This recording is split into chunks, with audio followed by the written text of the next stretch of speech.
Bueno, buenas noches, muchas gracias por estar aquí con nosotros. Esta es la séptima sesión del ciclo de poetas que el Departamento Cultural de la Embajada Argentina, junto con la Casa de América, estamos organizando desde noviembre del 2009. Para los que estuvieron, conocen más o menos el formato, pero para los que vinieron por primera vez, este ciclo está organizado por sesiones bimensuales donde intervienen 3, a veces 2 poetas argentinos residentes en España, alguno que hemos traído de otro país europeo excepcionalmente, y consiste en la lectura por parte del poeta o de la poetisa durante 20 minutos de su obra, de sus poemas, en forma comentada. Y luego se abre un turno para el coloquio donde esperamos que una vez más se participe y sea esto muy activo. Yo en principio soy del Departamento Cultural de la Embajada y voy a hacer voy a tratar de que sea lo más breve, presentación de cada uno de ellos para que puedan lucirse. Vamos a empezar por la persona que está a mi izquierda, que es Edgardo Dobrí, nacido en Rosario en el año 1962. Es poeta, ensayista y traductor. Doctorado en Filología por la Universidad de Barcelona, ciudad donde reside, y es también profesor asociado en la Facultad de Filología de la Universidad de Barcelona. Coordinó el dossier de la revista Diario de Poesía, número 61 de Buenos Aires, en buena medida escrito por él mismo, sobre el poeta catalán Gabriel Ferrater. Ha publicado artículos y ensayos en diversas revistas de España, Argentina y México. Ha traducido, entre otros, a Giorgio Agamben, Roberto Galazzo y Sandro Pena. Trabaja también como editor y practica el ensayo y la crítica literaria. En la actualidad escribe regularmente sobre poesía en diversas revistas y suplementos de España, México y Argentina. Sus publicaciones: 1999, Cinética. 2005, El lago de los botes. 2008, Orfeo en el kiosco de diarios, ensayos sobre poesía. Eso es en el 2007. En el 2008, Cosas. Algunos de sus poemas están recogidos en Monstruos, Antología de la Joven Poesía Argentina, 2001, preparada por Arturo Carrera. Pulir Huesos, 2007, coordinada por Eduardo Milán. Y Cuerpo Plural, Antología de la Poesía Hispanoamericana Contemporánea, en el 2010, de Gustavo Guerrero. Para Dobrí cada libro es un proyecto distinto, porque al terminarlo pone fin a una investigación, agota una forma. Entiende a la poesía como una búsqueda o riesgo. Cree que un artista debe hacer lo que todavía no sabe hacer, lo que aprende a hacer haciéndolo. Lo que llamó más la atención de los críticos fue el giro notorio que dio con la publicación de su poemario Cosas en relación a su publicación anterior, El lago de los botes. Mucho se ha dicho sobre este tema, sobre este giro notorio, pero me parece que lo más importante es lo que él mismo dijo en relación a eso. Para él, El lago de los botes tiene un sesgo narrativo, pues conforma en cierto modo una suerte de relato autobiográfico, con una deliberada parte de humor judío, que es una cosa seria y no poco melancólica. En Cosas, el último, en cambio, el movimiento es centrípeto, va hacia adentro del poema. Intenta plegar y desplegar la palabra como una materia densa. A veces fluye, a veces se agruma. Según sus palabras, y resumiendo mucho, El lago de los botes sería un libro de pasajes y cosas de paisajes, y Cosas un libro de pasajes. Le gusta la idea de articular un cierto nivel de abstracción, pero a partir de elementos muy concretos, materiales. Piensa que un poeta es un ser hecho de recortes que no encajan, y su poema, si tiene un mínimo valor, solo surge en la entrega más o menos ciega a esa inadecuación. Cuando le preguntan para cuándo su próximo libro, contesta que no puede dar ninguna pista, y dice: ya bastante raro es despertarse cada mañana siendo Edgardo Dobrí como para pretender que ese yo mismo sea, además, algo continuo, constante, un poeta, por ejemplo. Escuchemos. Muchas gracias, Susana. Qué peligroso es decir cosas, ¿no? Sobre todo en la era de Internet. Muchas gracias a Susana, a Ana María, a toda la gente de Casa de América, a la Embajada Argentina y por supuesto a todos ustedes. Esperemos honrar o al menos no deshonrar el nombre de Borges, que es la sala en la que estamos. Tengo la idea desde hace tiempo de que las lecturas públicas de poesía son un buen momento para leer materiales inéditos, al menos por dos motivos. Uno es porque uno puede compartir algo que todavía no está publicado, que no está en papel impreso. Esto sería un argumento casi ecológico. Y el otro es que, aunque, como todos ustedes saben, hace muchos años que la poesía ya no se escribe para la vociferación, sino para la lectura silenciosa de cada uno, sigo pensando que la voz es una buena prueba para un poema y sobre todo quizá para un poema que todavía puede mejorar, para decirlo con cierto optimismo. Yo estoy trabajando en la actualidad en un proyecto que provisoriamente se llama Contratiempo de Hrest. Este Hrest es un personaje que yo me inventé, que es un profesor que tiene que ir a dar una conferencia, pero se queda varado en un piquete y entonces pasa una serie de cosas que lógicamente no les voy a contar, pero digamos que eso da pie para una serie de digresiones que hace el sujeto que debe presentar a este Hrest, y como Hrest no llega se tiene que poner a hablar, ¿no? O sea que lo que les voy a leer es diversos pasajes de este trabajo en preparación, empezando por lo que podría funcionar a modo de obertura en un sentido operístico.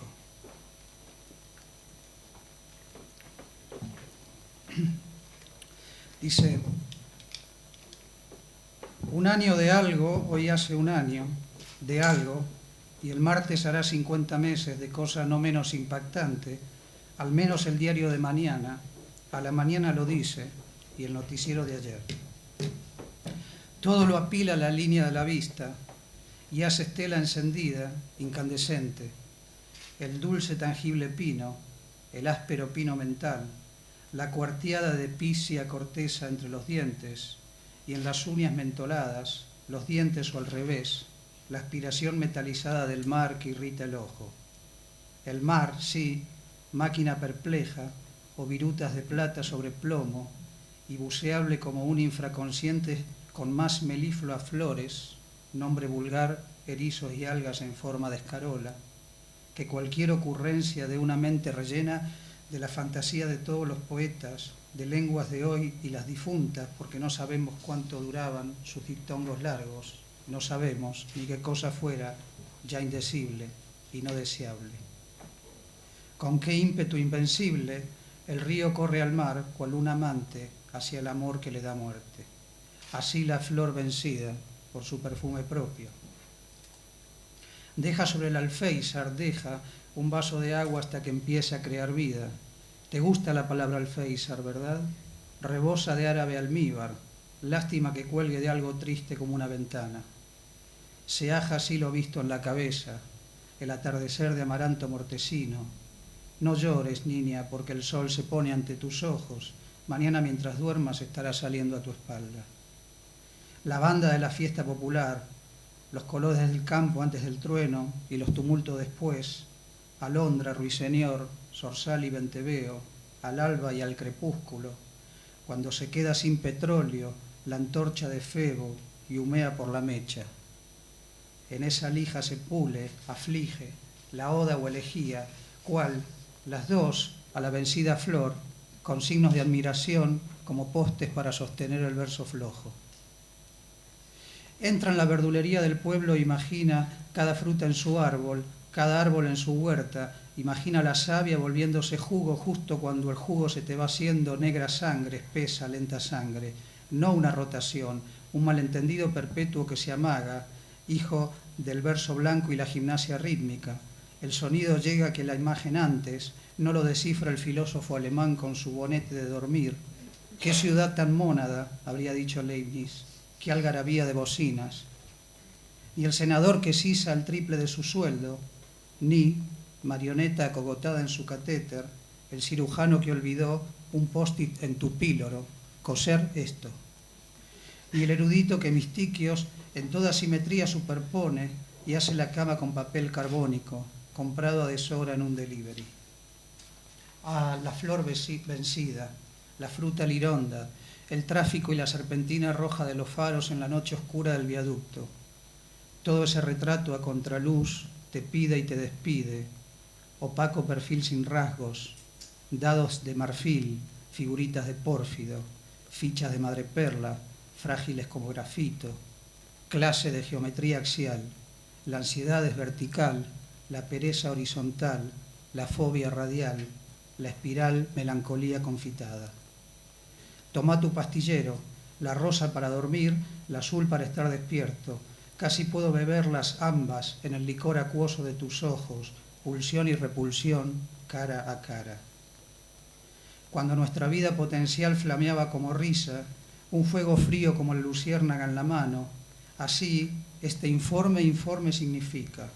Ahora los buques monstruosos se llevaron hacia Asia el grano de los campos y recogen los hilos del puerto, las visiones todas de un solo único día, tu ligero jornal pesado. Apilan estas sílabas no dichas, capitel de capitales, capital de los tapiales, conducta del agua entre los muros, montón de mental anacoluto, caliente como buena resistencia. La idea de la frase y media como un pino, el sueño de la flor derrotada por su aroma, las encías mentoladas de corteza, enfriando las sienes a la tarde. A mí no me lo cuentes, yo estuve en su casamiento. Márgenes sangrados, plexo entre el grande simpático y el nervio vago. ¿Por qué solar? ¿Por qué asolar? Y de las partes tuyas, savia invernal, el sol apresado en su infierno polar, y jugo vernal que te piden y te impiden, líquidas a cualquier temperatura, como el reflejo del vidrio en tus muñecas finas como el pulso, no tu pulso, el de esos sin nombre que ya latía cuando no había nombres, por esa luna que espera el agua cuando tiene ganas de marearse y gorgotear en la arena como una almeja entre la arena blanda. Son otras tantas reformas del sentido y tantas cosas que tan poco cuentan. Pienso de cáscara de maní sobre la hoja borroneada. Si atipan un poema, ¿quién iba a leerlo? Y si fuera algo así como una oda o elegía. Decime si la noche incuba el día como una yema incandescente. La noche, noche, la opacidad palpable. Exceles de historia universal. Llamada de Isaac a Ifigenia perdida. Contesta, por favor, pero contesta. Cuánto sacrificio en ese amor. Decoración del tocador de París. Novio sepulturero de matrona. Nota en la heladera de Faetonte a su papá. Me llevo el auto. Última cena de Cleopatra, narcotizada por la perla en el vinagre disolvida. Baruch como óptico y Polifemo sinóptico. En la cantina de Kant, enfriando el carajillo, cantaba junto al río, reflejado en la nube, una mujer. Sacude un paraíso y emerge moteada de sombra. Mientras tanto, desarrolla la ecuación, hoy por mí, distinto a mañana por ti. La cera encerada, el cero de acero, el asunto de tu acento. La tarde cayó tan rápido, se desmayó más que dormirse. Y vos te dijiste, mañana será más vívido, más fuerte, todo indeleble para la memoria. no más 2 dimensiones, de 3 para arriba, de 3 arriba para. Un hombre se ahoga en Torbellino, otro se tira a rescatarlo y reaparece en las noticias. Esa roca que pisa fue líquido hace, dicen, apenas unos siglos. Puedes ver los grumos espumados. Polución nocturna del planeta. Baba cuando sueña un terremoto. Escribió en blanco sobre lastras canas de caliza en la pizarra. Su incandescencia efímera. Fue un hecho puntual, diría el telediario. Planeta de digestión pesada como bodega de transatlántico repleta. Silos vaciándose, llenándose, monumento al nudo de todos los sistemas en la zona indecisa entre la tierra y el agua, una escoria de la industria enaltecida en el desuso. Mira en San Agustín, si no, sus confesiones son las que nos hacen desear sus transgresiones. Baja desde Brasil el río Lacio, tentado por el olor de los asados, se precipita furioso, ciego, cenefa de este Erídano segundo, salmodia, ceniza de los sauces y el tiempo coloreando las escamas de agua inmortal. Nuestras vidas no son los ríos son los ríos, la vida no es dulce ni la muerte salada. Y pescadores en el muelle lo desalman de los peces crasos, comedores de barro, Salminus brasiliensis, que ni en sueños conocieron lo dorado, mas relucen como ídolos aztecas todavía. Está aquí, es un río desvelado de prosapia, no tiene olas en vivaz conversación, es un montón de agua abstracta que se hace mundo persistente, el camino para el marinero asiático del puente, para nosotros algo como la única exaltación. Mañana el cielo museo será escombro. Y a la noche, a los chicos decirle, pónganse el pijama, lávense los dientes. Y a la mañana, a los abuelos decirle, pónganse los dientes, lávense el pijama.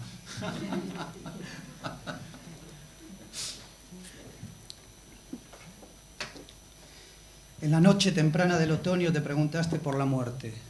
Claro, te decías, la muerte debe ser como cuando se corta la luz de golpe, porque todos los vecinos encendieron el aire a la vez, con la diferencia de que tampoco a tientas se puede encontrar la mesa del comedor diario. Aviso, arco raspando contra atril, así se desvanece el sueño más cercano sin cumplir promesa alguna, subtitulado, aquí para sordos, Castianeteo de parietales, tal es mi sobra completa. Algo debe de querer decir o tiene que querer decir que escarlatina no signifique una lechuga de aspas cárdenas, una lánguida gorgona en forma de hortaliza, de brillos malváceos, y por eso todo el mundo está enojado. El guardia suizo está enojado porque el papamóvil no le arranca. El jefe de la ONU está enojado. El Dalai Lama canta mantras a las ramblas. Es un auténtico caldo de cultura.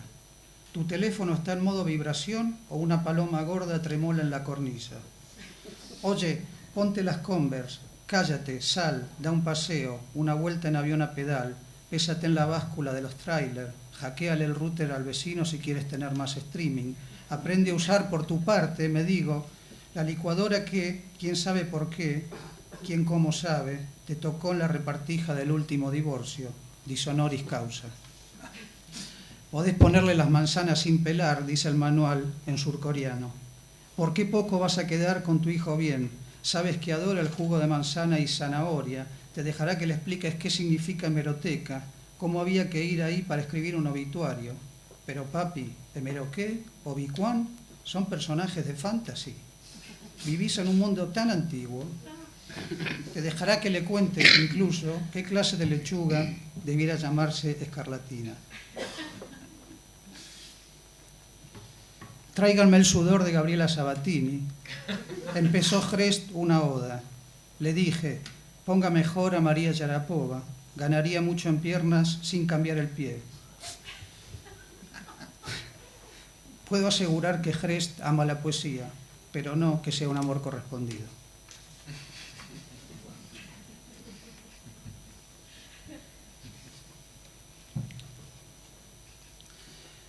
El traductor amoroso se levanta a verter unos periodos.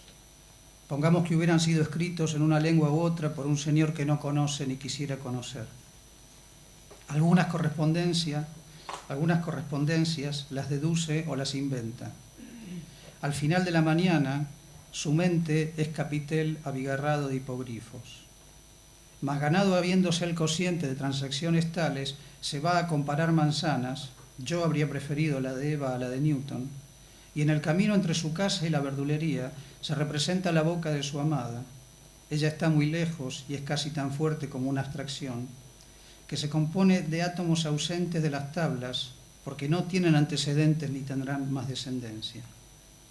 Sin pensarlo piensa en esa boca, pero no es del todo una idea. Es como una traducción de algo borrado que se recupera apenas del átomo no periódico que irradia invisible y rotundo la combustión de la manzana, que por un trastrueco incomprensible no tiene lugar entre las muelas ni en la panza, sino en la hornalla del pecho y un poco más tarde, y más temprano también, en el nervio del aliento.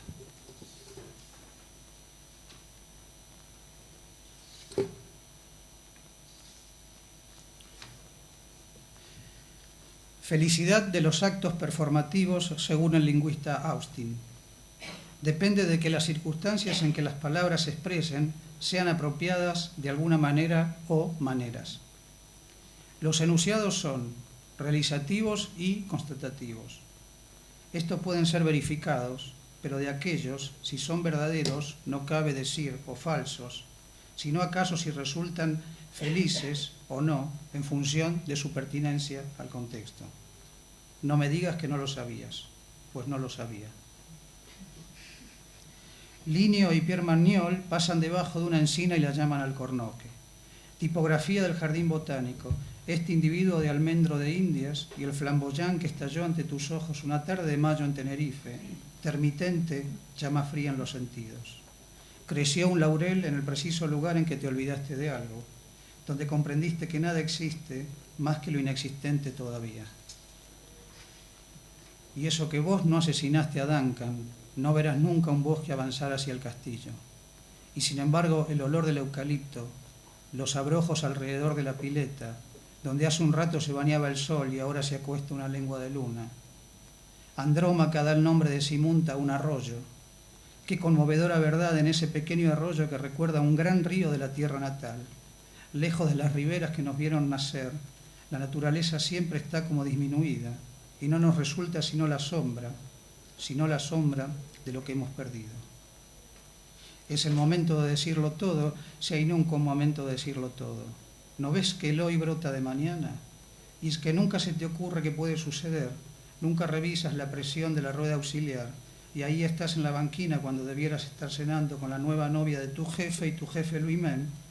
Debes inventar algún piropo verosímil. Joven no es un talento peculiar de nadie.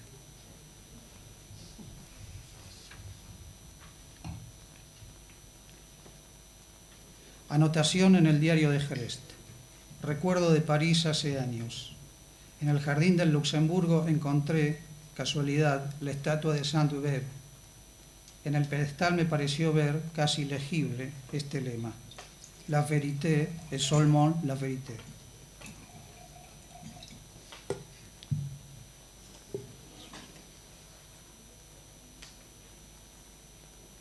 Bueno, para terminar les voy a leer un poema ya publicado. Voy a practicar esa forma de la necrofilia,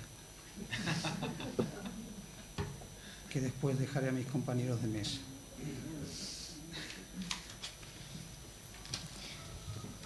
Se llama Asado en Soldini. Soldini es una localidad que está muy cerca de Rosario, que es mi ciudad natal.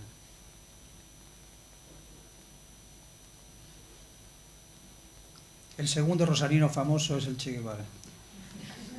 La escena debe mirarse con algo que está más adentro de los ojos, o quizá en ninguna parte. Es un atributo de esta luz. Hoy en Soldini, cerca de la ciudad nativa, los perros saciados de restos de asado se revuelcan en el pasto y los chicos se revuelcan con los perros en un nudo de risa salvaje, las remeras sucias de clorofila. y las redondas bocas mordiendo una rosada luz horizontal. Mis primos mayores mostraban la tristeza, hijos que se van o planean irse a Sydney, Ámsterdam, Vancouver, y yo, 15 años más tarde de haber dejado este paisaje, con una ligereza de pronto inexplicable, me pregunto cómo se puede no vivir acá, no vivir aquí. Luca ahora juega al fútbol con su primo Pablo, en una canchita entre una yegua que mete el hocico hasta los ojos en un balde celeste. Se llama Rubia, va a decir su ama, una mujer robusta, sonriente, que podría ser india o tirolesa, que debe ser una mezcla de las dos.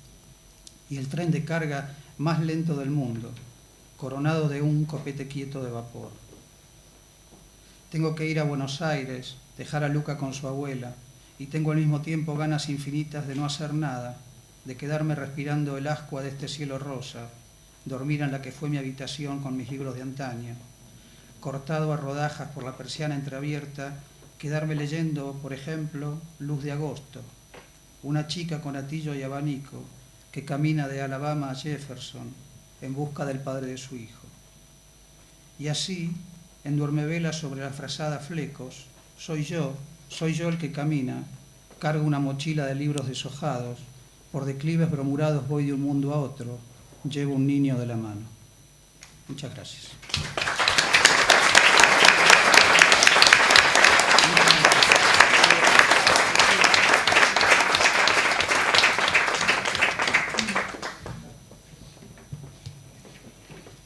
Bueno, a mi derecha tenemos a Andrés Neumann. Hola, Andrés. Andrés nació en 1977 en Buenos Aires, donde pasó su infancia, pero después terminó de crecer, aunque no sabemos si del todo, en Granada. Es hijo de músicos inmigrantes. En Granada estudió y fue profesor de literatura hispanoamericana. Actualmente es columnista en el suplemento cultural del diario ABC y de la revista Eñe del diario Clarín de Argentina. Mediante una votación que convocó el High Festival, fue incluido en la lista Bogotá 39 entre los mejores nuevos autores nacidos en Latinoamérica. A los 22 años publicó su primera novela, Bariloche, 1999, Alfaguara. No, Anagrama. Uy, Dios mío, lo que dije. Sí, claro. Además que te dio el premio como finalista. Bueno, y fue elegida entre las 10 más destacadas del año por el Cultural del diario El Mundo. Sus siguientes novelas fueron La vida en las ventanas, Espasa 2002, finalista del premio Primavera. Una vez Argentina, Anagrama, en 2003. Su cuarta novela, El viajero del siglo, Alfaguara, en el 2009, obtuvo el premio Alfaguara y se publicó simultáneamente en todos los países de habla hispana. Esta novela fue votada entre las 5 mejores del año en lengua española por los críticos del País y El Mundo, y al año siguiente recibió el premio de la crítica que concede la Asociación Española de Críticos Literarios. Próximamente será publicada en Gran Bretaña, Francia, Italia, Brasil, Holanda, Polonia, Egipto, Portugal y Eslovenia. Es autor de los libros de cuentos El que espera, Anagrama 2000, El último minuto, Espuma 2006. Ha desarrollado una intensa labor de estudio y divulgación del relato breve. Sus libros de cuentos incluyen apéndices teóricos sobre el género.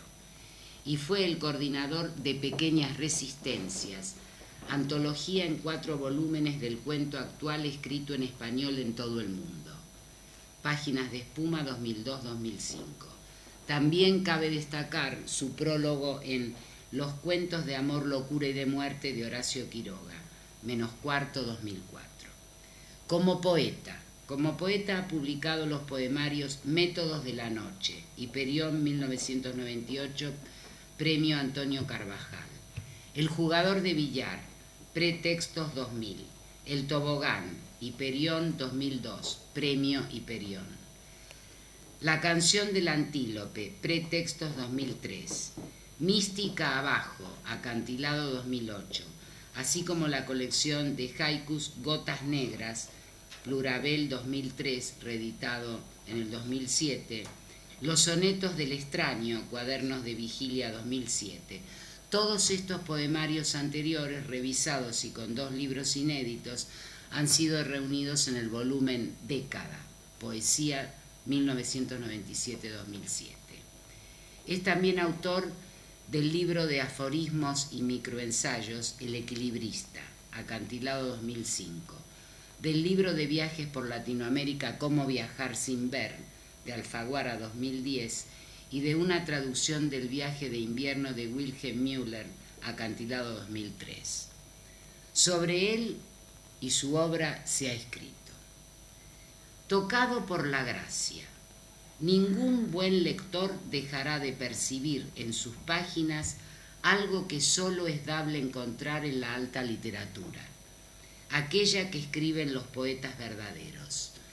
La literatura del siglo XXI pertenecerá a Neumann y a unos pocos de sus hermanos de sangre. Dicho por Roberto Bolaños, entre paréntesis.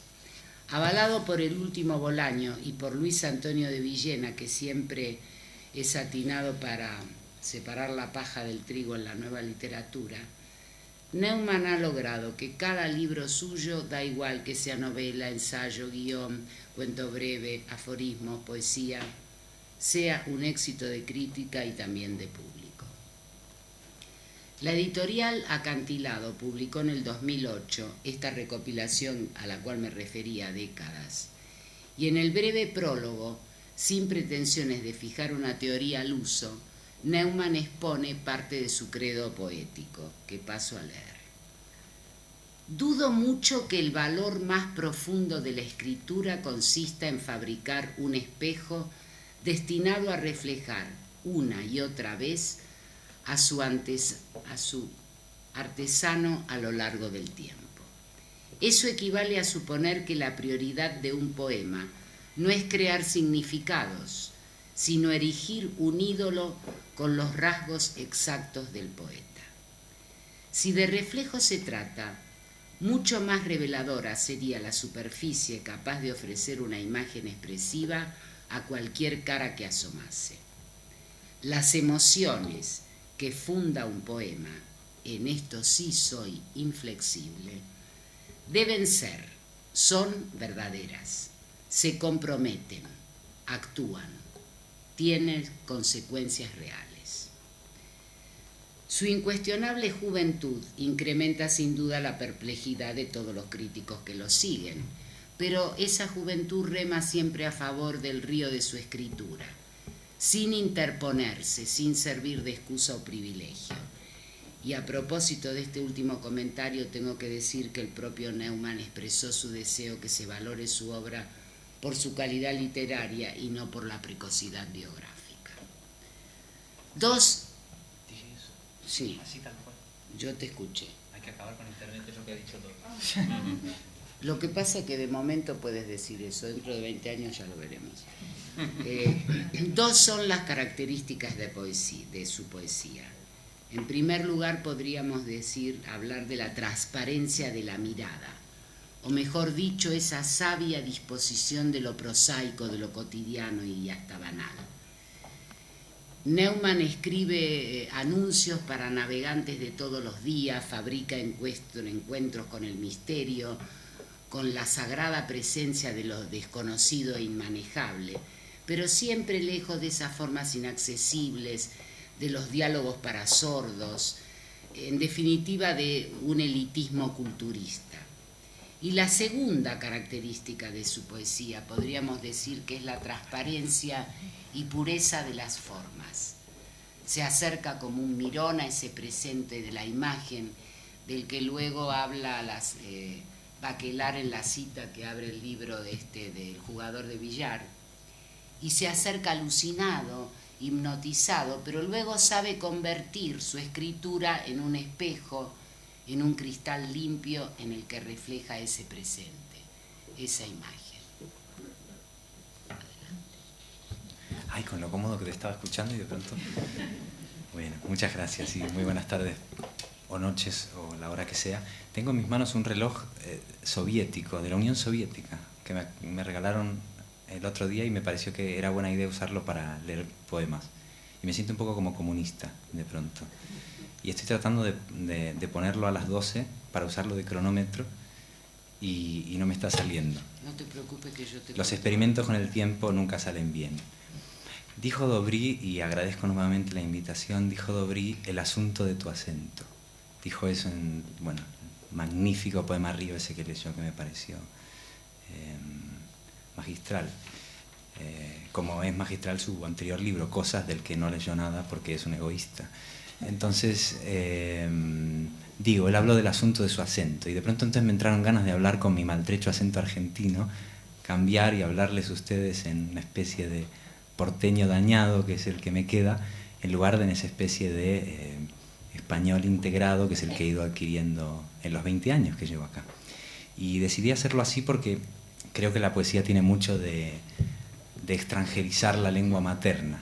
Entonces esta incomodidad que me produce de pronto expresarme en mi dialecto original, creo que va a ayudar a que ocurra algo de poesía, si es que la hay en los textos, que eso ya es más improbable. Bueno, voy a ir, como decía Dobry, de la necrofilia al nacimiento, digamos. Voy a leer 2 o 3 poemas así más antiguos, anteriores, de los primeros libros, probablemente más, no sé, más sencillos. Y después iré adentrándome en lo más reciente hasta llegar a algún inédito. Supongo que los 20 minutos soviéticos son como los nuestros, así que confío en que en ese sentido no haya ningún problema. Bueno, entonces 3 poemas breves, todos ellos, de un libro que se llamaba El Tobogán. El primero para mi abuelo, que no sé si era judío, pero seguro que era cirujano, y que le gustaba mucho trabajar en la jardinería, en las plantas, cosa que sigue haciendo mi padre, y que a mí me da una sensación de trasterramiento muy curiosa, como si esa costumbre se hubiera trasterrado también de una persona a otra. El jardinero.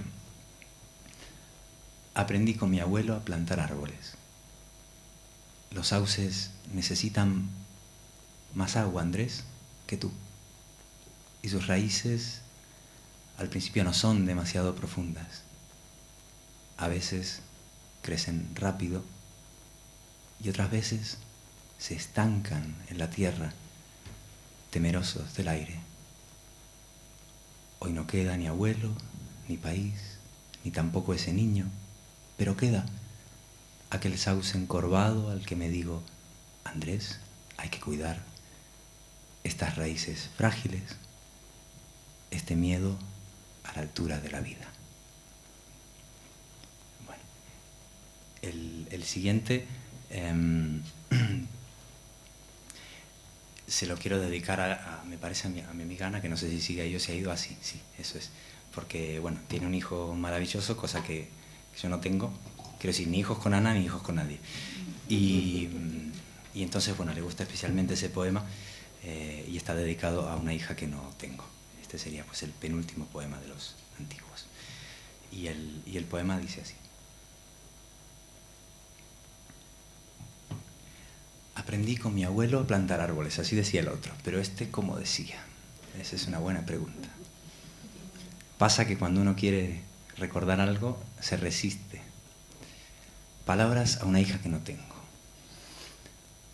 Entornaré tus ojos si prometes soñarme. Compréndeme, no es fácil velar por alguien siempre. A veces necesito saber que tienes miedo. Cuando aprendas a hablar, dame mi nombre. Diciéndome papá, habrás hecho bastante. En invierno no abrigues demasiado tu cuerpo de princesa. Más útil y más noble es irse acostumbrando a resistir. Acepta golosinas de los desconocidos. No está el mundo como para negarse. Pero apréndete esto en cuanto puedas. Más frecuente es lo amargo, que te ignoren, y no los caramelos. Te enseñaré a leer fuera del aula, y llegada la hora quiero que escribas mar. sobre los azulejos del pasillo. Cuando cruces por fin la calle sola, sabrás que el riesgo y la velocidad perseguirán tus días para siempre. No creas que en el fondo no soy un optimista. De lo contrario, tú no estarías ahí cuidando que te cuide como debo. Como ves, desconfío de quienes no veneran el asombro de estar aquí, ahora. Existe la alegría, pero duele. Tendrás que conseguirla. Y cuando la consigas, tendrás miedo. Y el último de los antiguos, aunque no tanto como este reloj soviético que dice que llevo 5 minutos, es un soneto. Estamos en la Sala Borges. Esto es muy divertido, daría para una mesa redonda entera. No que estemos en la Sala Borges, sino la consideración que el Borges poeta tiene dentro del canon argentino actual, muy por debajo en todo sentido de su significación como narrador, como ensayista. Esto siempre me ha parecido particularmente injustificable, teniendo en cuenta que la obra de Borges es realmente toda una, y por ella circulan las mismas ideas realmente. El Borges poeta en Argentina está muy subestimado, con su sesgo clasicista, con sus rimas y todo esto que se supone que es espantoso hacer en la poesía contemporánea, sobre todo si eres argentino. Bueno, entonces digo todo esto porque voy a leer un soneto un poquito más picante que los de Borges y bastante peor, como es natural. El soneto se llama El banquete.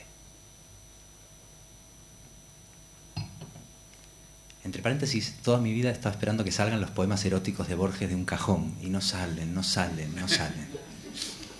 El banquete. Si atravieso la última espiral, complétame la fuga con un beso por debajo del lóbulo. Con eso vendería mis bienes por el mal. Qué sencillo intercambio. La moral se muere entre tus piernas por exceso. Entrego la conciencia y luego ingreso en tu nerviosa boca de panal. Inventar un idioma que se calle. Mal hablarnos. Hacer de ti a mordiscos mi mejor apetito hasta que estalle la tacaña razón de los ariscos, la obsesión de cuidar cada detalle, el miedo a que el placer nos deje viscos. Tiene una gran ventaja escribir sonetos si eres hispanoamericano, puesto que acabo de darme cuenta que ariscos rima con viscos solamente escrito en argentino. Y he aquí el porqué. Bueno, pasando a poemas más recientes, de un libro que se llama Mística Abajo, me gustaría leer, bueno, no sé, unos 4 poemas, son todos breves. Hay uno que podría ser una poética. En realidad, yo estoy medio peleado con la idea de las poéticas, porque por un lado me parecen necesarias, es decir, no comulgo nada con la idea del poeta ingenuo que no teoriza porque solo crea, esa especie de cosa naif, de no, yo nunca sé lo que hago. Bueno, en el momento de hacerlo no, pero a lo mejor 10 años después se te ocurrió alguna idea. Entonces, a mí me gusta la teorización posterior a la escritura, como es natural. Pero por otro lado, pienso que un poema no debería ser una poética porque todos los poemas son una poética, ¿no? Entonces yo decir, bueno, este poema es poética, ¿no? Pero el siguiente no es poética. Eso sí me ha parecido siempre extraño. Y bueno, este no se llama poética, pero a mí me gustaría que fuera una poética. Se titula La dulce cucharada. Dice así: es lo que necesito para hablar, no el hecho, la inminencia, no el vuelo del gran pájaro, sino un roce de ala. La palabra dibuja la meta sin el límite. En su persecución interminable, el casi me seduce, me transporta. Tengo ganas de casi para siempre, de restarle a lo exacto la dulce cucharada.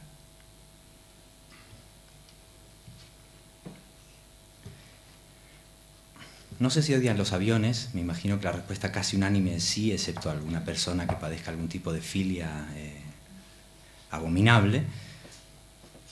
Quiero decir, da miedo volar aunque guste, ¿no?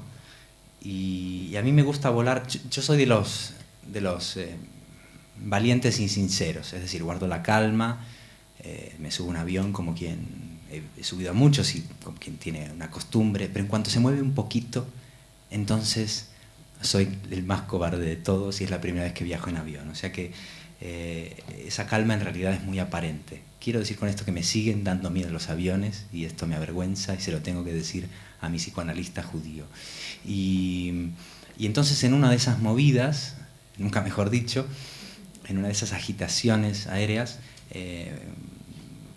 por primera y única vez en mi vida conseguí concentrarme lo suficiente como para escribir un poema que por lo menos hiciera servir de algo esa turbulencia, ¿no? No me ha vuelto a pasar, ahora me limito a gritar y a llorar un poco.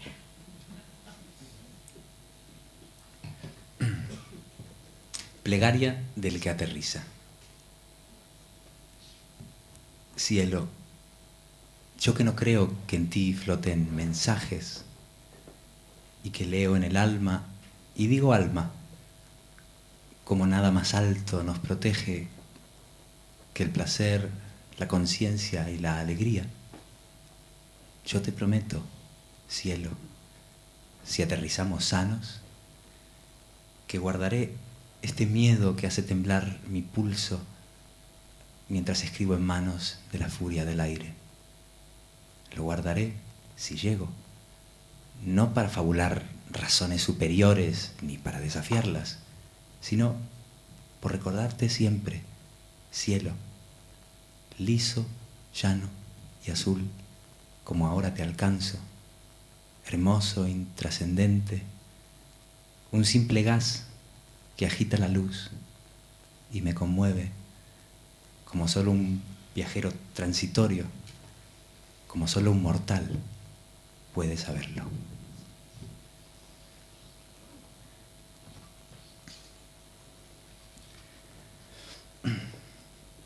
Bien, Rusia va bien.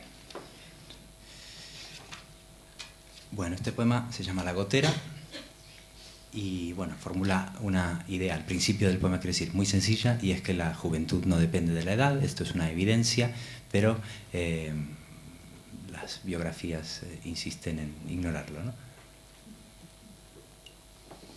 Acabo de ver un señor, por ejemplo, con una barba fantástica, acá tiene una risa de niño maravillosa, ese señor de ahí, por ejemplo, que ¿quién le va a decir a ese señor que en este momento no es el niño más lúcido del mundo, ¿no? Por ejemplo. La gotera. La juventud no acaba con la edad, sino con la certeza de algún daño.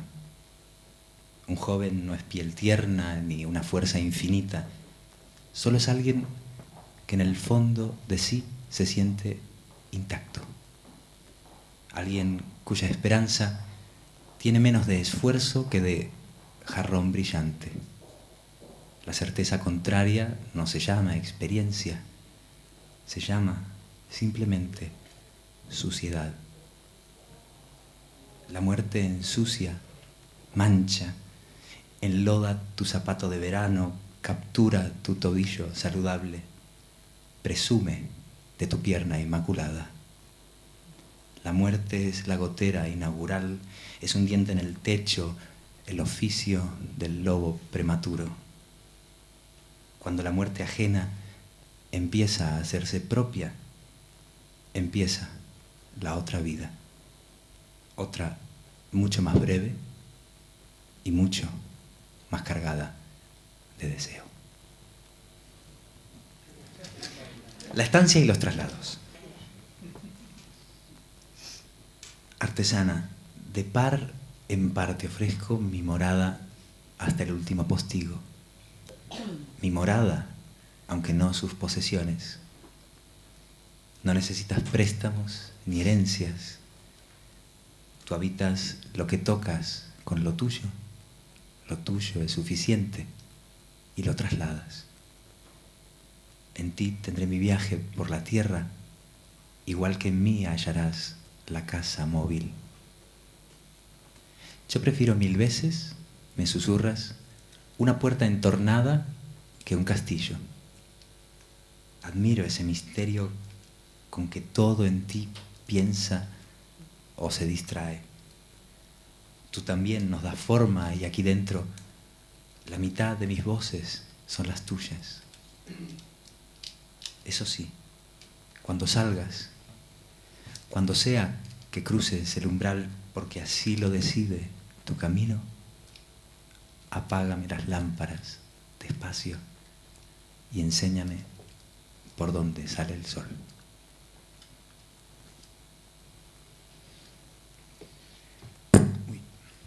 Y bueno, para terminar los dos poemas inéditos, creo que Edgardo tenía mucha razón respecto de lo que dijo de los poemas nuevos, que dan un particular terror, ¿no?, de leer, y por otra parte es particularmente necesario hacerlo, ¿no? Yo, como soy más cobarde que tú, empecé con los que conocía y ahora me lanzo a estos que además están bastante recién hechos y seguramente mientras los lea me disgustarán y será espantoso, pero creo que vale la pena intentarlo. Son de un ciclo que creo que se va a titular, aunque no lo sé, Vengo de ver, y son, bueno, poemas de prosa poética en versículos y de un estilo un poco más visionario, acumulativo, por decirlo así. El pozo del padre.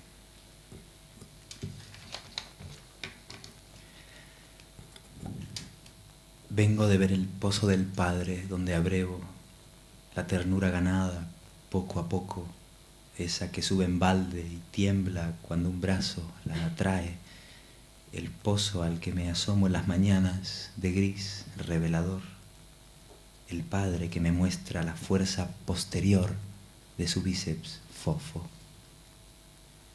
En el brazo peludo de la bestia de dulzura, donde existe el legado progresivo, se esconde el movimiento redoblado de quien, estando quieto por falta de potencia, contempla y comprende, comprende, contempla.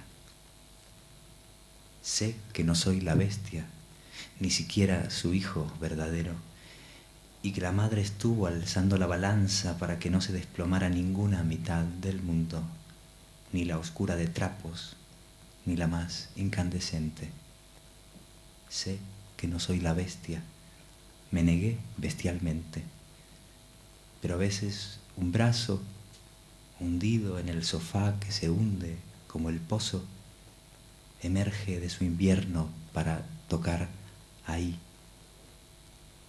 Ahí, me dice el brazo, está nuestra desgracia, la estoy iluminando para ti.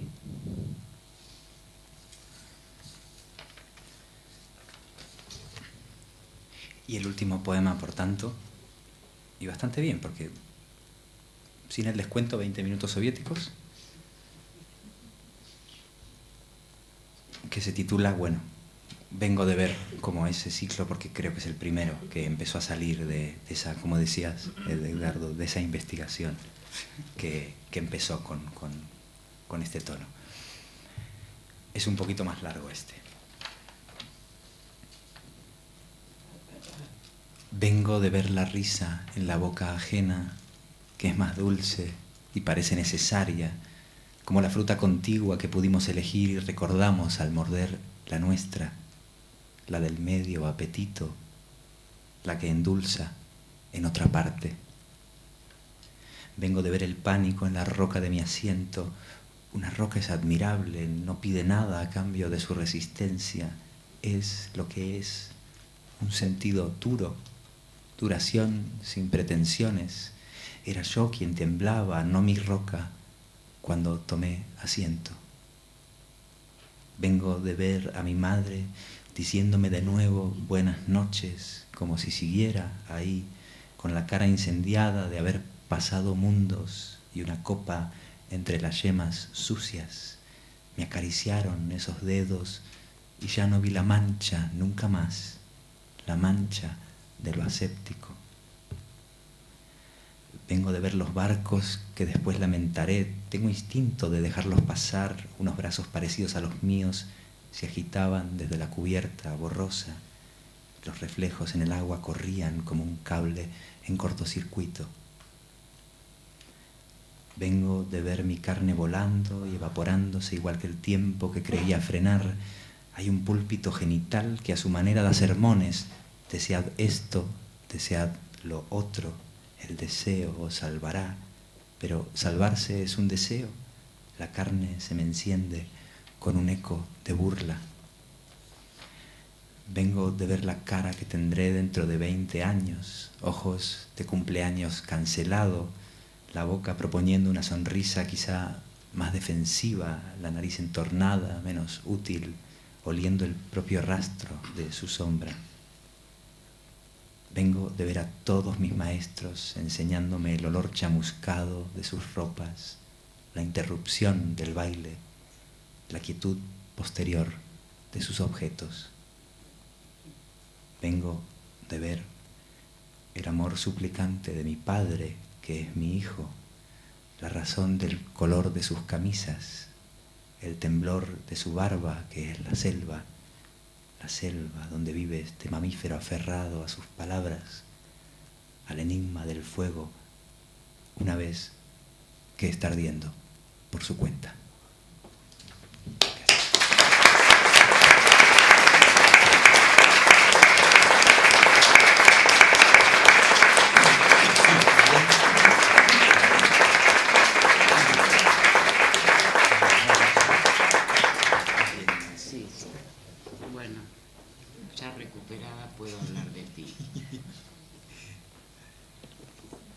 Ricardo Postar nació en Buenos Aires en 1942. Completa estudios de bachillerato en el Colegio Nacional de Buenos Aires, obtiene el diploma de licenciado en Filosofía en la Facultad de Filosofía y Letras de la Universidad Nacional de Buenos Aires. Actividades de investigación en el Instituto de Filosofía de esa misma facultad. Docente en la Universidad Nacional de Bahía Blanca, Trelew. Publicaciones sobre filosofía del lenguaje y epistemología de las ciencias humanas en revistas especializadas.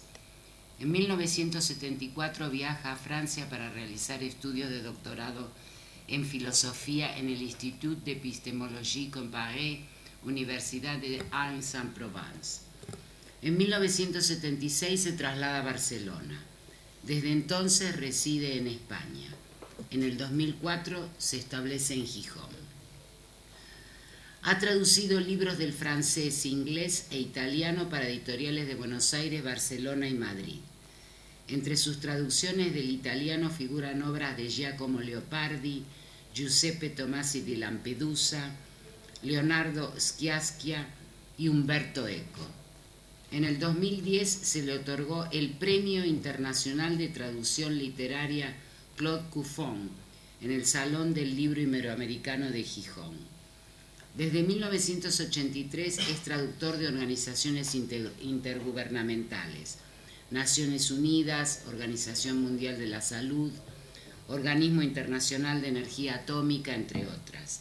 Ha sido presidente de la Asociación Internacional des Traducteurs de Conférences. Publicaciones de poesía. Lugar diseminado.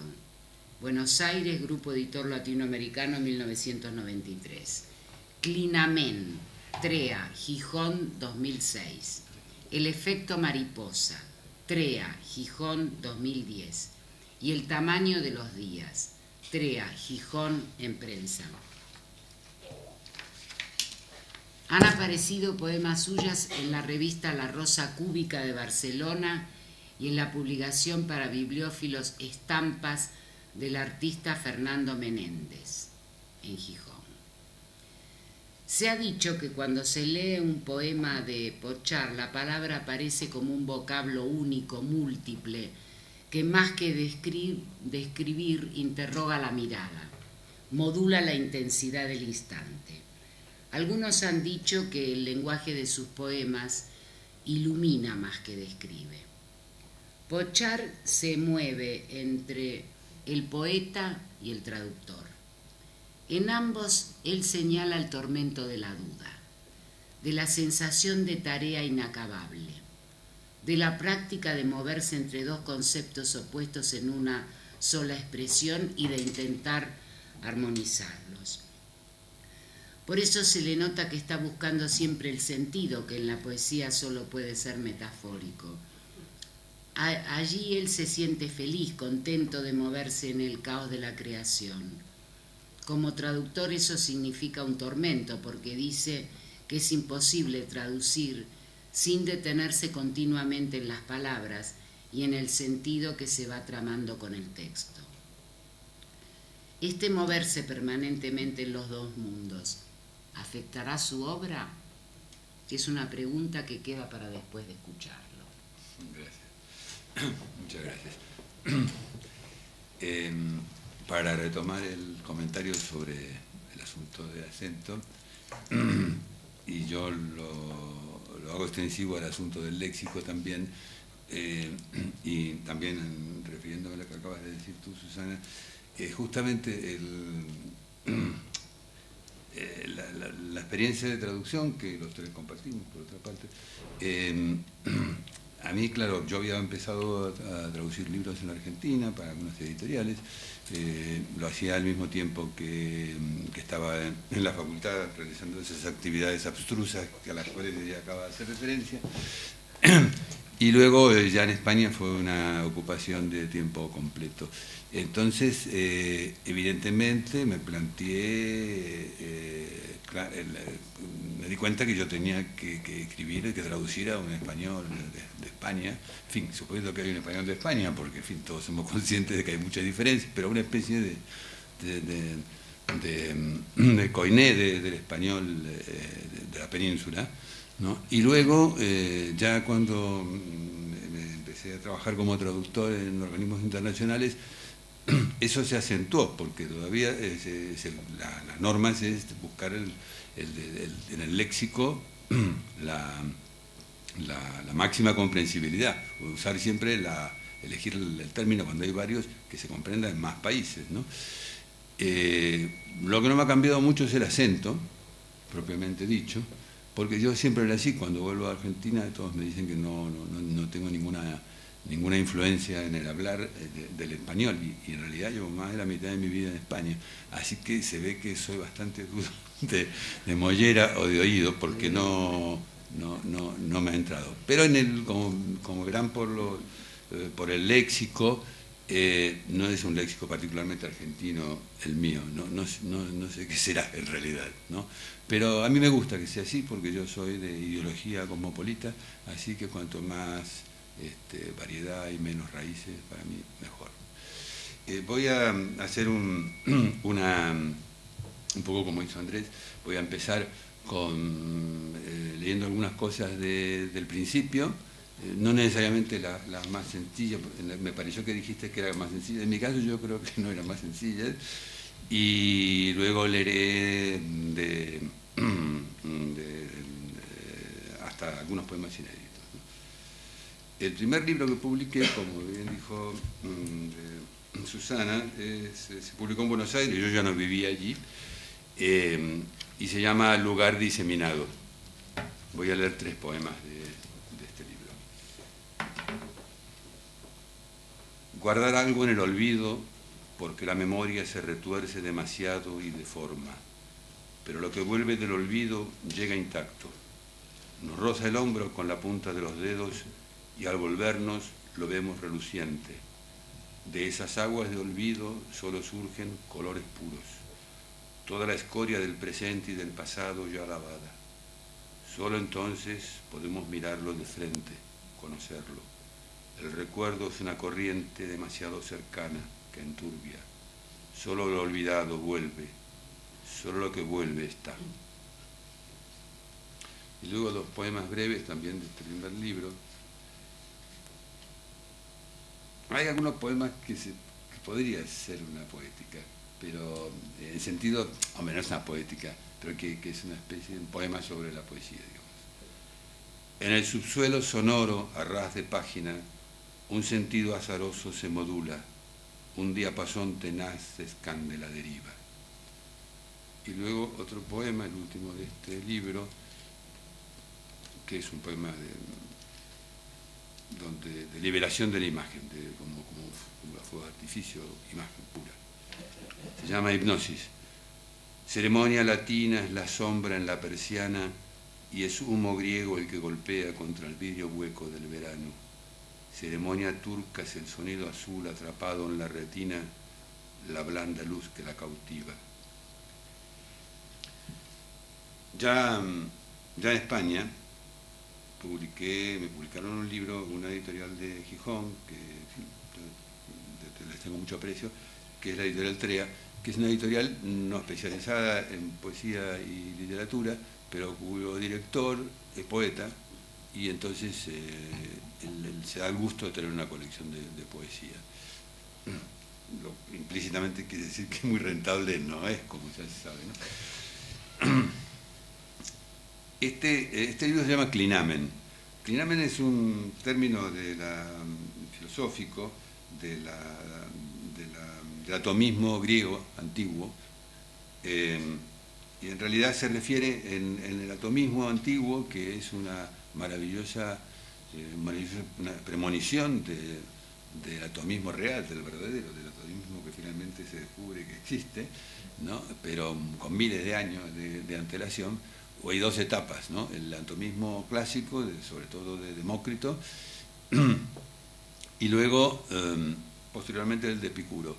En el atomismo clásico se postula que el fondo, lo que constituye la realidad material, son partículas, corpúsculos, se utilizan palabras de ese tipo, que se mueven en un espacio abierto, y que se combinan entre sí para formar los objetos sensibles que se perciben con los sentidos.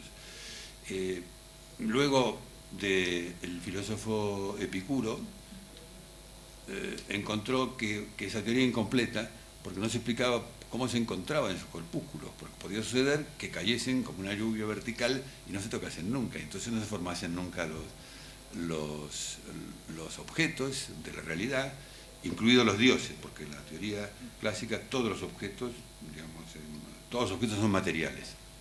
Es una teoría que ha sido bastante, por siglos, relegada al ser una teoría materialista, y como se sabe, durante milenios el materialismo ha sido mal visto, e incluso actualmente no tiene muy buena prensa, pero claro, está la actividad científico-técnica que está ahí demostrando que es el único que cuenta, ¿no? Entonces, a Epicuro se le atribuye el perfeccionamiento de la teoría. Y clinamen es la palabra que designa la desviación en la caída de los átomos que da lugar a que se generen las cosas reales, ¿no? Por otra parte, esa desviación no tiene causa, es una desviación casual. La única exposición de la obra de Epicuro es, como de tantos filósofos antiguos, se ha perdido casi toda la obra, han quedado fragmentos en citas de otros autores, y solamente hay una exposición completa de la teoría de Epicuro en la obra de un poeta latino, Lucrecio, que escribió el libro de la naturaleza de las cosas. Entonces este libro se llama Clinamen, porque hay un poema que se llama Clinamen, y yo puse, una cita sobre la naturaleza de las cosas que dice, cuando describe este movimiento, una leve desviación de los cuerpos primordiales que se produce en un punto del espacio y en un momento del tiempo indeterminados. Y la nota mía es, los versos de Lucrecio desgranan el atomismo de Epicuro, lo que alguna vez alguien llamó los fastos de la física epicúrea. Allí el clinamen, insensible desviación en la caída de los átomos, que nace de sí misma en un lugar y momento que el poeta y el filósofo no atinan a ubicar, aleja el fantasma del determinismo, funda al mismo tiempo la realidad material y la libertad, también material. Bueno, esa es perdón la explicación. El poema que da título se llama Clinamen y tiene un epígrafe de Cicerón del libro sobre la adivinación que dice: a menudo también surgen ante nosotros unas formas que en realidad no son nada. A veces vienen sesgadas, pero antes de resbalar por la colina, algo que es una sombra nacida de ellas mismas o un fenómeno meteorológico de la luz, Sopla una leve brisa de olvido, se la lleva al cementerio amable de las formas y allí las deja sumergidas en cajas de algas transparentes que ya no podemos extraer de la memoria porque la mano se desliza mal por la geminación de los reflejos, aunque en hilos de espuma y voz de nadie los fantasmas sigan meciendo sus señuelos. Voz de nadie es una expresión de un poema de Paul Celan.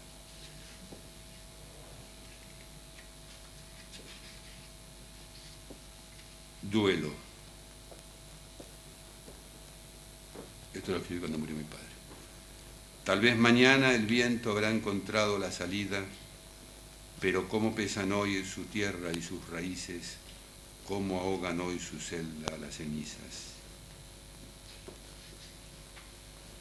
Aquí hay un poema al poeta Paul Celan, al que acabo de referirme, que se suicidó en París. Te huiste por las cintas rápidas del río, el agua y cuñas de silencio al fin dislocando tus palabras hasta la linde donde se invierten los reflejos, piedra y estrella finalmente varadas. Este poema se llama Rapsodia.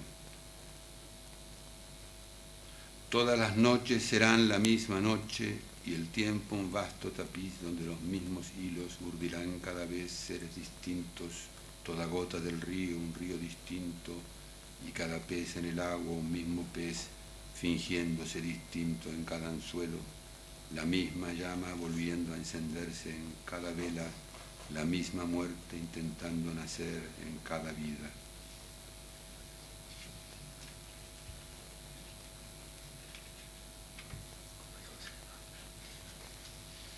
Este es un poema que escribí pensando en el padre de todos los poetas materialistas, en Omar Khayyam. Cuántos eclipses, Omar, cuántos fulgores de potros en la noche, cuántas copas de vino te harían falta, cuántas bandadas de estorninos veladas a flor de aire para que una mota de polvo se vuelva, digamos, venerable.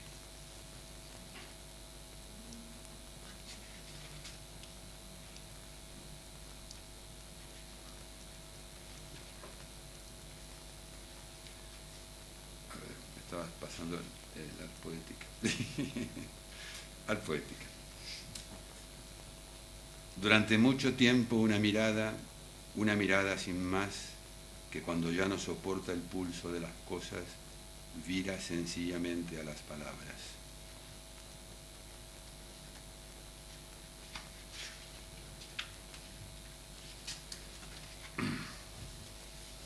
Este es uno de esos poemas que uno escribe cuando vive en una casa que tiene vigas de madera y oye el crujido de las vigas.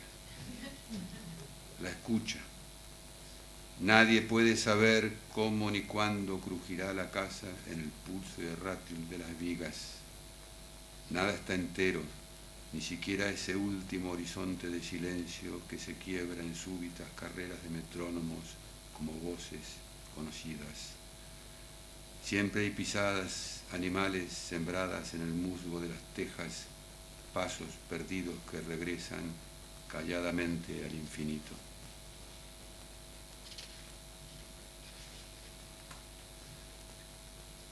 Este es un poema que está inspirado en la poesía de un poeta francés que me gusta mucho, que es Edmond Javès. El Mesías contempla la que habitó efímera ciudad de sal a sus espaldas y desmenuza pacientemente el libro de la espera.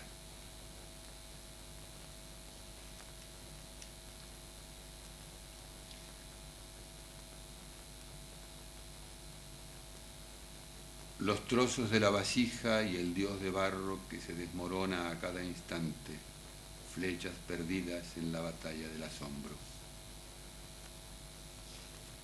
Ahí hay una alusión a un tema cabalístico.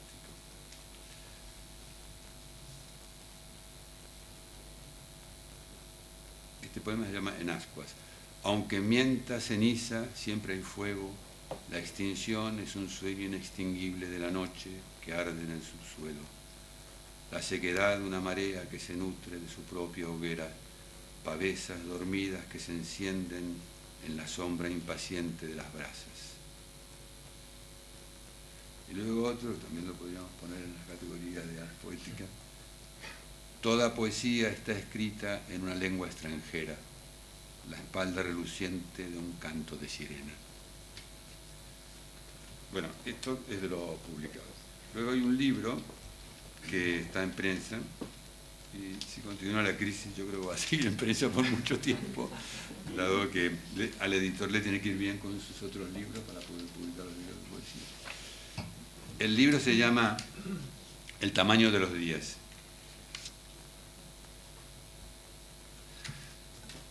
Este poema se llama La voz.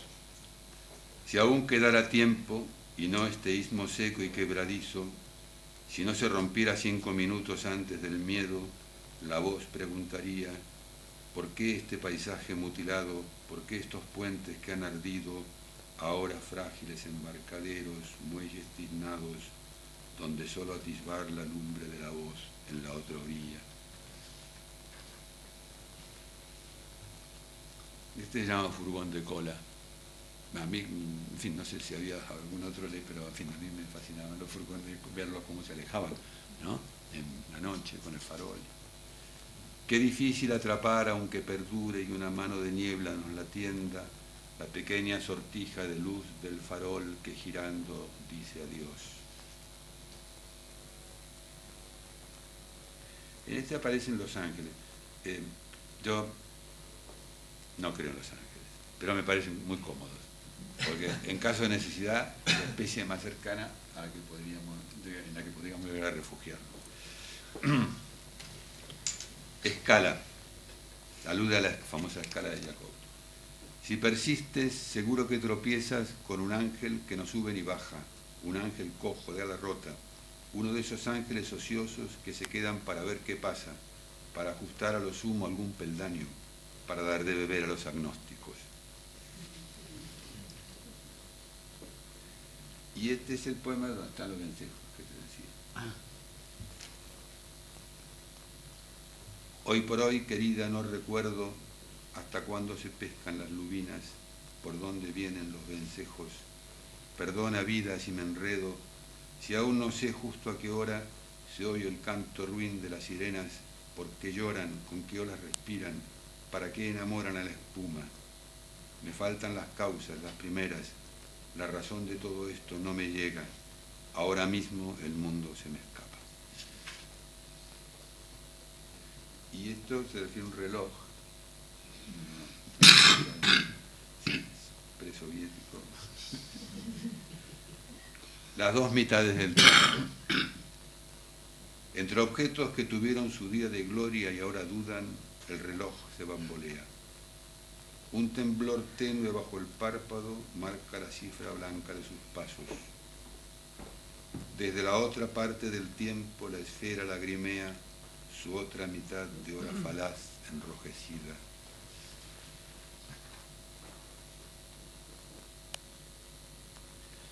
Este se refiere a una sensación que uno tiene con bastante frecuencia cuando dedica parte de su vida a escribir. Se llama malaise, o sea, malestar, incomodidad. Algo sucede en la temperatura de los nombres, algo turbio en la argamasa de las letras.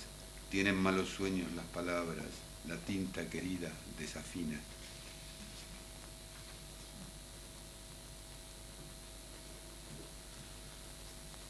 Hoy quisiera despertar algo dormido, solo un momento morder el fruto y olvidarlo, pero no puedo, no conozco la voz, no encuentro el hilo, la memoria ya no sabe dónde recalan los recuerdos, cómo se pierden los olvidos. Este es el poema que da título al libro, El tamaño de los días. Los que escriben de siglo en siglo calendarios de piedra o de cuentas de papel, dóciles norias para los 4 o 5 elementos, si me apuran, cómo aprenden los signos y las horas, cuándo saben el tamaño de los días. Este poema se llama Impulso. Tiene un epígrafe de Vallejo, de Trilce, que como todos los epígrafes no se encuentra después. No sé si han hecho la experiencia, uno escribe algo y después lee y dice, pero esto que ni pintado. A veces descubre el poema, entonces ya renuncia al propio poema. Pero si escribe solo un verso, solo una frase, le parece que ponerse bajo, digamos, el paraguas de Trilce, ya, en fin, para mí ya lo es todo. El verso de Trilce dice: ¿no subimos acaso para abajo? Cuando el fuego de Bengala se ha extinguido, fiebre de luz hecha ceniza, su impulso sigue subiendo por la noche como una estela hacia adelante, como una estrella fugaz equivocada. Y el último de este libro se llama Saber precario. La certeza es una duda de la que solo sabemos el naufragio. Este es no es un poema, es una idea poética, digamos.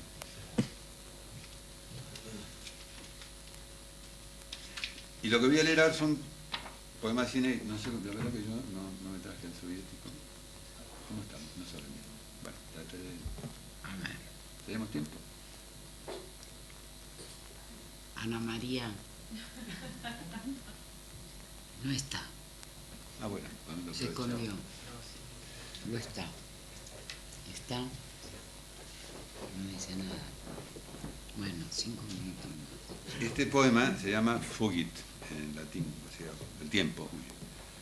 Pero hay segundos tercos, querida, huellas insumisas al oficio de las horas, cuerdas tenues que no pulsan los días ni los meses.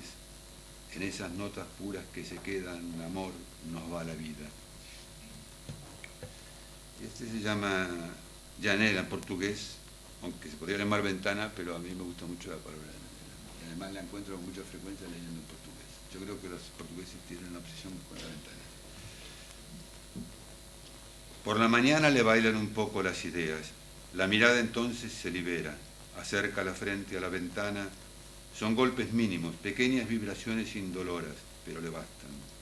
Cree que por dentro el vidrio tierno cede, que el mundo a sus espaldas crece.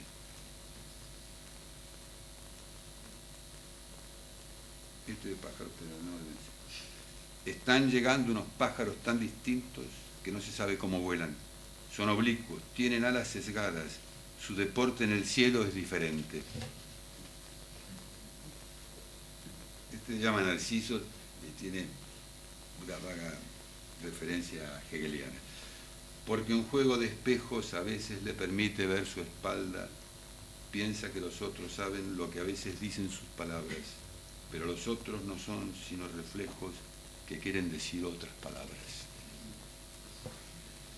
Este es un recuerdo de infancia de Barrio Santé. Cuando cierres los ojos y en el visiero de los párpados creas ver un punto rojo clavado en la relojería celeste, casi un rubí, sabrás que ese es Mercurio. Y tú, este niño desvelado que sale al fresco del balcón y escucha el vaivén de los trenes cautivos en el puerto, y algo en su memoria anota ese sonido que cierra el ciclo de la noche, la acidez del grano derramado, el arcano oxidado de las grúas.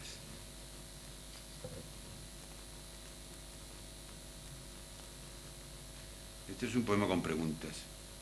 ¿Qué más entra en la amalgama del sexo y de los sueños? ¿Cómo sucede esa materia? ¿Por cuántas chispas de yesca y pedernal se pierde la gracia de la noche? Este va de niño, que yo tampoco tengo, pero fue una observación. Pasa un niño de la mano con el Dios que le ha tocado, un Dios mal afeitado que va fumando de lado. El niño pide regalos, su Dios todavía no sabe cómo calmar los deseos del niño que le ha tocado.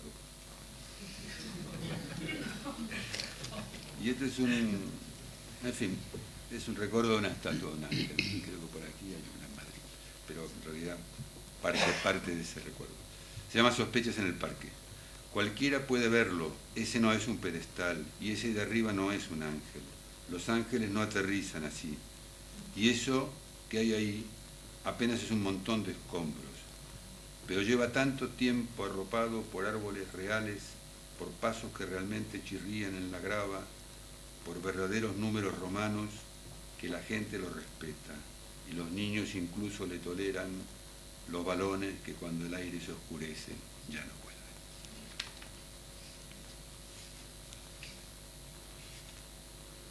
Solución de continuidad.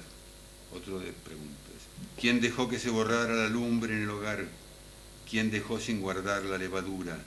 ¿En qué exquisita arquitectura de palabras se queda sin habla la palabra?